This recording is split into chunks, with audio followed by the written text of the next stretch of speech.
मैं कभी कभी कहता हूं कि जो लोग ठाकुर जी से ठाकुर जी को मांगते हैं, विचार करो कभी अगर मिल गए क्या हालत होगी तुम्हारी, परेशान हो जाओगे। हम ठाकुर जी के एक भाव से सेवा करते हैं लाल जी की, तो हमारी ये हालत हो गई है।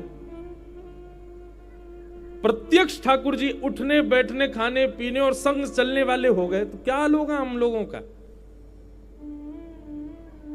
कभी विचार करो स्थिति। मैं तो सोचता रहता हूं इस बात को, मैं लाल जी तुम बढ़िया यूं ही रहे करो, ज्यादा चलन फिरन लगे तो मन में भाव तो आता है कि लाल जी चलें भी बोले भी, पर कभी कभी सोचता हूं कि अगर ठाकुर जी वास्तव में चलन फिरन लगे तो 24 घंटा तो यूं ही ध्यान रखना पड़े, कहीं भाग तो नहीं गए, कोई जा तो नहीं रहे, कहाँ चले गए, अब कहाँ खा रहे होंगे, कहाँ पी रहे होंगे, कहाँ सो रहे होंगे, कैसे कहाँ कर रहे होंगे। चिंता तो अब भी ये बनी रहती, पर उसके बाद तो और ज्यादा बन जाएगी। कैसे रहोगे आप ठाकुर जी के संग, नहीं रह पाओगे। इसलिए आज के बाद ठाकुर जी से ठाकुर जी को बाद में मांगना। ठाकुर जी से मांगो भी मत भैया, ठाकुर जी को मत, ठाकुर जी आपको खुद देंगे, आप मत मांगो। और वो खुद दें उसके लिए कुछ क्वालिफिकेशंस चाहिए, और वो संतों के चरणों में ही मिलेंगे, वैष्णवों के चरणों में ही मिलेंगे। जय हो। इतने अधिकारी बने नहीं अभी हम कि लाल जी को रख सके संग में, इसलिए स्पष्ट ठाकुर जी से ठाकुर जी की भी कामना मत करो, हे नाथ हमें कुछ नहीं चाहिए आप मिल जाओ। नहीं, अभी इतने अधिकारी नहीं बने हम कि हम ठाकुर जी को ले सके। ठाकुर जी से ठाकुर जी को मांगो मत, स्वयं का निर्माण ऐसा करो कि ठाकुर जी खुद को दे दें। महाराज जी एक पद गाते हैं, तू है सखी बड़ भाग बड़ी, नंदलाल तेरे घर आवत है। ये चाहिए सेवा में, ठाकुर जी को खींच के ना लानो जबरदस्ती, चलो हमारे संग रहो, हम जहां बैठा है वहां बैठो, हम जैसे चाहे वैसे सो, हम जो खवा में वो पाओ। नहीं, विदुर जी ने बुलाया नहीं। पूज्य पिताजी महाराज कथा में सुना, कितना सुंदर प्रसंग है कि श्री ठाकुर जी जब हस्तिनापुर पहुंचे, इंद्रप्रस्थ गए और जाकर के दुर्योधन से बोले कि 5 पांडवों को 5 गांव ही तो दे दो। उसने कहा सुच्चक ग्रही न दास्यामी बिना युद्धे न केशव, सुई की नोक के बराबर जमीन भी युद्ध के बिना नहीं दूंगा। ठाकुर जी बोले हमारी बात नहीं मान रहा तो ठीक है, लेकिन दुर्योधन ने ठाकुर जी को रिझाने के लिए, ठाकुर जी को अपनी ओर करने के लिए 56 भोग बनवाए, ताकि ठाकुर जी रीझ जाएं और ये कह दें कि कौरव, मैं महाभारत युद्ध में कौरव पक्ष में रहूंगा। खूब सुंदर उसने 56 भोग बनाए। ठाकुर जी से कहा भगवान आपके लिए सुंदर 56 भोग बनाए मैंने। भगवान बोले वो बात तो ठीक है आपने 56 भोग बनाए, लेकिन मेरा पहले से ही निमंत्रण है। दुर्योधन बोला हमारी नगरी में आपका निमंत्रण किसके यहां? बोले विदुर काका के यहां। और विदुर जी वहीं बैठे थे, वहीं बैठे विदुर जी शक पका गए, बोले मैंने कब बुलाया इनको? सब विदुर जी को, अच्छा विदुर जी आपने ठाकुर जी को निमंत्रण दिया, ठाकुर जी आपके घर आ रहे हैं। विदुर जी चुपचाप बैठे, ठाकुर जी इशारा कर रहे हैं, बोले चुपचाप बैठो, कुछ बोलना नहीं है। बोल दो हाँ दिया है निमंत्रण। अब तो विदुर जी की हालत ऐसी हो गई, पांव कहीं जा रहे हैं, चल कहीं और रहे हैं, और सोच रहे हैं बोले घर में बैठाने का आसन तक नहीं है, मैं कहां बैठाऊंगा इनको ले जाके।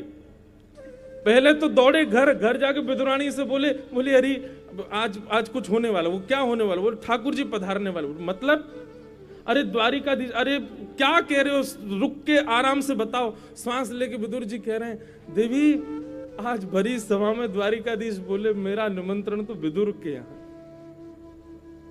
हमारी कुटिया में ठाकुर जी पधार रहे हैं। मैं यही विचार करूं बैठाएंगे कहां, खवाएंगे क्या? अरे कछु है अपनी रसोई में कोई सामग्री हो, सुंदर सिद्ध करो उसको। तो रानी बोली आपको लाना पड़ेगा, है तो कछु नहीं। दोनों की स्थिति ऐसी हो गई। विदुर जी बाजार भगे कछु लेवे के काज, पता नहीं कब आ जाए। ठाकुर जी तो इतने में पहुंच गए और विदुरानी के यहाँ पहुंचे। विदुरानी के यहाँ जाकर के विदुरानी की भी हालत ऐसी कि पाटा भी उल्टा बिछा दिया, ठाकुर जी उसी पे ही बैठ गए। बोले जल्दी से भोजन कराओ, भूख लगी है। कुछ थे नहीं, कदली फल रखे थे, छिलका उतार करके ठाकुर जी को छिलका देती जाएं और केला दूर फेंकती जाएं। ठाकुर जी प्रेम से भाव से केला खा रहे, इतने में विदुर जी आए। विदुर जी आकर के हाथ रोको, बोले अरे कहा कर रही हो, छिलका खिला रही हो ठाकुर जी को। ठाकुर जी क्षमा करो, आप पहली बार घर आए, हम लोगों ने पाटा भी उल्टा बिछा दिया, खिला भी छिलका रहे। ठाकुर जी मुख खोलो, मैं केला खिलाऊं। केला खिलाया। ठाकुर जी बोले सही पूछो, हमको बिल्कुल स्वाद नहीं आ रहा केला में, आप तो विदुरानी जी आप छिलका ही खिलाओ, वही में स्वाद आ रहा हो। विदुर विदुरानी दोनों ठाकुर जी के अंक से लग गए, रोने लगे। ये चाहिए हमको, हमको ये नहीं चाहिए कि ठाकुर जी आप हमारे यहां आओ, हम सब व्यवस्था करें, नहीं, ठाकुर जी स्वयं दे दें। कोई समय ना हो, कोई नियोजित ना हो, कुछ नहीं हो, अपने आप ठाकुर जी आवे। उसके लिए स्वयं का निर्माण करना पड़ेगा, और वो स्वयं का निर्माण बिना महत पाद रजोभिषेकम। संत संग क्यों करने के लिए कहते हैं? कई बार कई लोग कहते हैं, आजकल यूथ में भी, बच्चों में भी खूब भक्ति बढ़ रही, तो उनके माता पिता कहते हैं महाराज जी क्यों, ठीक है कथा घर पे सुन ले, इसको यहां आने की क्या जरूरत है, इसको संतों के बीच में बैठने की क्या जरूरत है? अरे भाई निर्माण तो वही होगा, केवल आप घर बैठे YouTube आदि पे सुन लेंगे, ठीक है आपत्ति काल में उतना चल जाएगा, पर यदि संभव है कि जा सकते हो तो संतों के बीच में रहो, वे कैसे चलते हैं, क्या बोलते हैं, कैसा उनका नियम रहता है, वो सब पालन करो जीवन में, वो सिखाएंगे आपको। उससे क्या सीखोगे, किस चीज का निर्माण होगा? ठाकुर जी आपको अपना अधिकार दें, उसका निर्माण होगा, और तब ये पद सार्थक हो जाएगा। तू अपनो श्रृंगार करत है, तू अपनो श्रृंगार करत है, और ये दर्पण हाथ दिखावत है, ये दर्पण हाथ दिखावत है। तू है सखी बड़ भाग बड़ी, गोपाल तेरे घर आवत है। तू है सखी बड़ भाग बड़ेरी, गोपाल तेरे घर आवत है। यही मूल बात है बंधु। आज से नियम बदलो, ठाकुर जी से ठाकुर जी को भी मत मांगो। अब द्वारिकाधीश, गिरधर लाल आदि कहीं भी जाओ, ठाकुर जी से वैष्णव सेवा मांगो कि हे द्वारिकाधीश जी आप कृपा करो, हम आपके योग्य नहीं, आप ऐसे अनुग्रह करो कि खूब संतन की सेवा हम कर पाएं, हमारे जीवन में वैष्णव पधारें, उनके संग हमको प्राप्त हो, उनके संग से हमारा ऐसा निर्माण हो कि आप हमें अधिकारी समझें, किसी सेवा का पात्र समझें, तब हम आपकी सेवा करें। इसीलिए श्री उद्धव जी महाराज को व्रज भेजा ठाकुर जी ने द्वारिका आने से पहले कि उद्धव तुम्हारा वृंदावन जाना बहुत जरूरी है, क्योंकि तुम श्रीमद् भागवत में शुकाचार्य जी कह रहे हैं, वृष्णि नाम प्रवरो मंत्री कृष्ण से दयित सखा शिष्यो बृहस्पतिर साक्षात। उद्धवो बुद्धि सत्तम प्रेम सत्तम कहते तो आनंद भी आता, प्रेम नहीं है, केवल बुद्धिमान है। तब भगवान कहते हैं जाओ ब्रजमंडल जाओ, ब्रज गोपियों की सुध लेकर के आओ। उद्धव जी महाराज बोले भगवान मैं चला जाता हूं, अभी आ जाऊंगा शाम तक। भगवान बोले जाओ शाम तक आ जाना, और अपनी सुंदर मोर पिछ और काली कमरी उतार करके उद्धव जी को पहना दी, जाओ।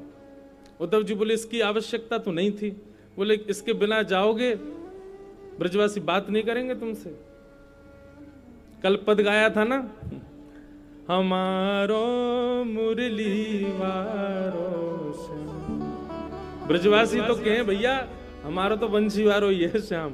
यही हमारे द्वारिकापुरी में भी संध्या आरती और श्रृंगार आरती में बंशी धारण करानी पड़े, क्यों? द्वारिकाधीश स्वयं कह रहे हैं बोले यदि ब्रजवासी दर्शनार्थियों में खड़े होंगे मुझको पहचान नहीं पाएंगे। अच्छा, आप लोग कभी द्वारिका दर्शन करने जाओ मंदिर में, आसपास में आज गए थे महाराज जी के साथ में, तो श्री अनिरुद्ध जी वो भी द्वारिकाधीश जी जैसे दिखते हैं, बलराम जी वो भी द्वारिकाधीश जी जैसे दिखते हैं, प्रद्युम्न जी वे भी ठाकुर जी जैसे। अगर कोई व्यक्ति जानकारी नहीं रखता हो और बाहर यदि नाम नहीं लिखे जाएं तो अज्ञानी व्यक्ति, अनजान व्यक्ति समझ ही नहीं पाएगा द्वारिकाधीश कौन है, सब एक जैसे हैं। और पूज्य पिताजी महाराज भी कथाओं में वर्णन करते हैं कि भगवान के द्वारपाल भी ठाकुर जी जैसे ही दिखते हैं। तो कोई अज्ञानी आ गया तो वो भी समझ द्वारपालों को ही प्रणाम करके चला जाता होगा। जब ठाकुर जी विराजते होंगे द्वारिका में तो आधी से ज्यादा भीड़ तो द्वार पे ही प्रणाम करके चली जाती। ठाकुर जी हमको द्वार पे ही मिल गए, वो क्या जाने वो जय विजय खड़े थे, वो भी ठाकुर जी जैसे पार्षद थे, चतुर्भुज रूप में। ठाकुर जी की पहचान कायम है। कभी ठाकुर जी मिल गए तो पहचानोगे कैसे? कभी सोचा आपने? कभी प्रत्यक्ष ठाकुर जी आपके सामने आ गए तो आप उनको पहचानोगे कैसे? सबसे पहले ठाकुर जी कितने भी छद्म भेष धारण कर लें, कितनों रूप बदल लें, कितनों कछु कर लें, लेकिन ठाकुर जी अपने श्री चरणार विंद नहीं बदल सकते।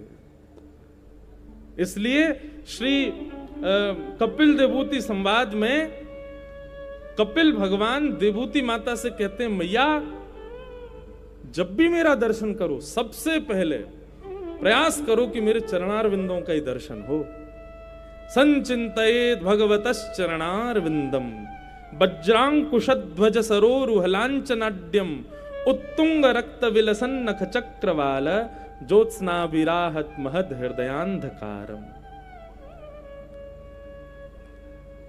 मैं तो भागवत में कई सारी बातें ऐसी महाराज जी से सुनी हुई, पूज्य पिताजी महाराज, पूज्य मलुकपीठ वाले महाराज जी, गुरुदेव भगवान सबसे सुनी हुई, और स्वयं भी कहते कहते जो भाव आ जाते हैं ना, हम तो प्रैक्टिकल करके देख लेते हैं। ठाकुर जी के सामने जाके एक बार देखें हम कर पा रहे हैं कि नहीं।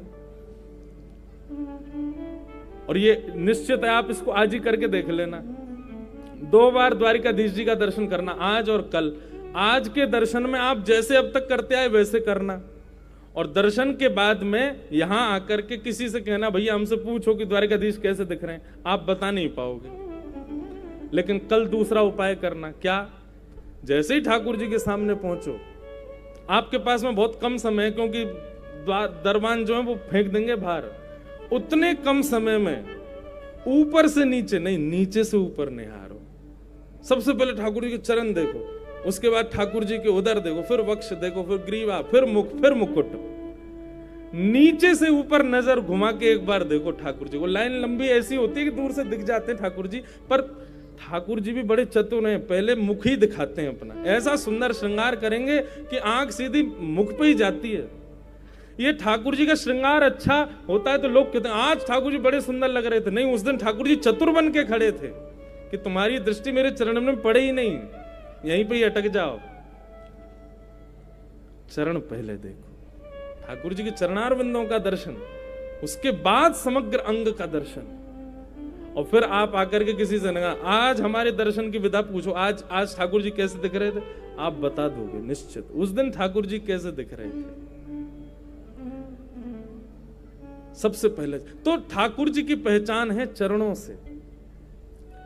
ठाकुर जी के श्री चरण सामान्य चरण जैसे होते हैं लोगों के, ऐसे नहीं है।